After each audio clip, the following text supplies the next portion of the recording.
You're feeling anxious because you're about to expand into a much higher level of wealth and career success. And confirmation that it's time to take this seriously, cut out the distractions, cut out the bullshit, time to put a plan together, time to take action.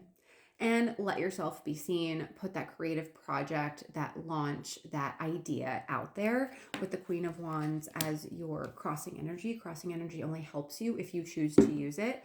All right. So I feel like what your spirit guides are saying is this is the right direction. This is the right idea. This is the next level of expansion or scalability in your business. Okay. Or the right idea to do if you're starting one. Okay. So go for it. Go for it. It is like so in alignment. It's not even funny. What to focus on? Death, leaving behind the old way of working, the old business identity. You are changing. And you're changing on a really, really deep level. So I feel like maybe you've gone through a lot of challenges, obstacles, especially if you're seeing this right after or after 2025, because the death card is telling me you are a completely different person and you're never going back to who you were because it's just not in alignment. That version of you, she was playing small. And where you were was much too small for where you're meant to be and where you're headed, where you're going. All right. Now, this could feel like a completely new direction, a huge pivot, again, or just like a huge level of expansion, scalability. So it might be triggering your nervous system a little bit, but that doesn't mean you shouldn't do it. Okay. So let's see what message your spirit guides have been giving you consistently, but you're struggling to translate it. Okay. 9 of Cups. This is going to lead to a lot of wish fulfillment. I just feel like you might be overthinking it, second guessing.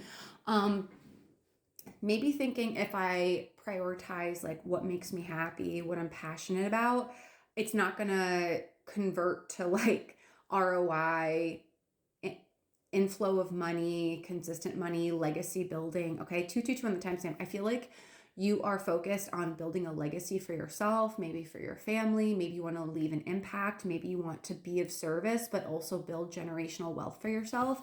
And that's a beautiful thing to do.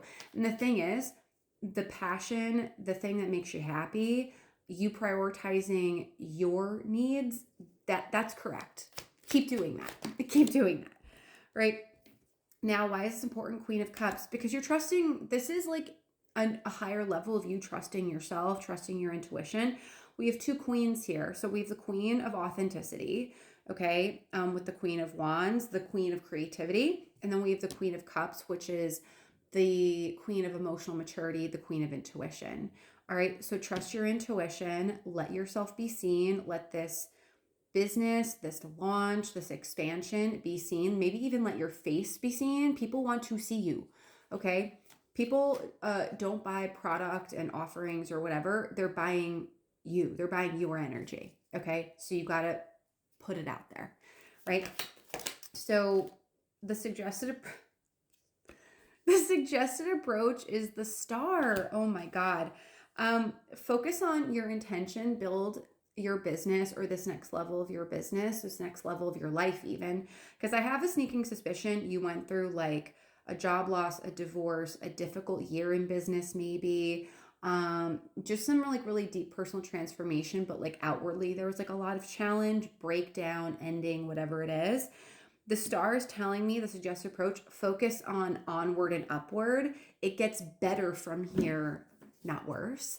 For others, I feel like an expanded part of this message is focus on alignment, what feels good in your body, okay? Because your body is going to be that first level of intuition. Your body's an oracle, okay? Trust how it feels in your body, not what everyone else is fucking telling you, okay? That is like the worst thing you could do when making any type of decisions with regard to your personal expansion, especially your business, your career direction. It's an extension of you, especially from your sacral chakra. Okay.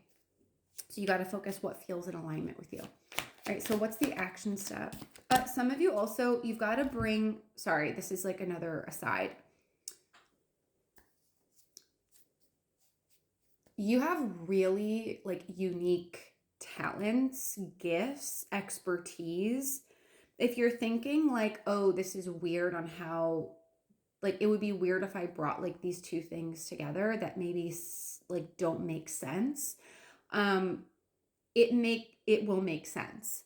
Okay. So, like, for example, in my business, I combine my psychic abilities, my mediumship, along with my entrepreneurship and pattern recognition skill sets to help female entrepreneurs or women who are stepping into the entrepreneurship game trust their intuition at the deepest level in launches and expansions and new directions.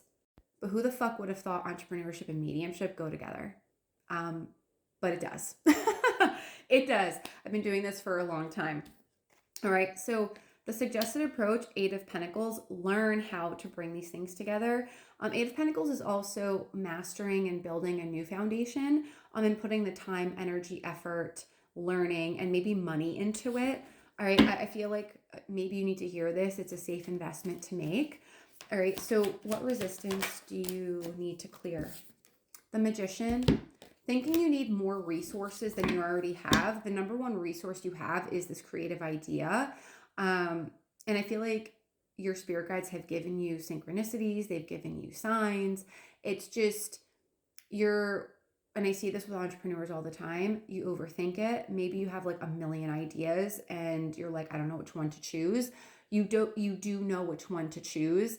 It's you're just trying to like launch or like do everything all at once, where you've just got to take a step back and really feel what's in alignment right now, because everything, all the options are not aligned right now, but they may be down the line. Okay. But the Magician is believing in this new direction, because the Magician is the first major arcana in the tarot, the number one. We're in 2026 when I'm recording this. It's a 1-year numerology. So new beginnings. And it is supportive of momentum building, expansion, wealth mastery, legacy building, okay, in new directions. Ace of Pentacles, new directions in money, in business, okay. I'm also hearing let that ending, so whatever it is, job loss, maybe you didn't succeed in a business venture, divorce, breakup, let that shit fuel you. Okay. Let that shit fuel you. All right. It was not meant to knock you on your ass and keep you on your ass. Right. I remember when I launched this business, the Holistic Siren, it was shortly before I broke off an engagement because I got cheated on for a year. And I thought my whole world was ending. But you know what? My business helped me so much to keep going because it was something I was able to focus on, but it gave me purpose, right? It got me through those first couple months where like the head game of processing like a big ending in your life is very, very difficult. So go for it. Go for it. Don't hold yourself back. All right. So what's the outcome for them? Three of Swords. Let's get some clarity on that Three of Swords. Seven of Swords. No more repeating cycles that break your heart. No more repeating cycles of trying too many things all at once, like this jack of all trades, master of none. No more missed opportunities because you're focused on losing, not winning, or you're focused on, I don't know the direction, you're staying in lack of clarity versus stepping into an intuitive authority. Nine of Pentacles, baby. Financial autonomy, really strong foundation in business. But again, this is legacy building.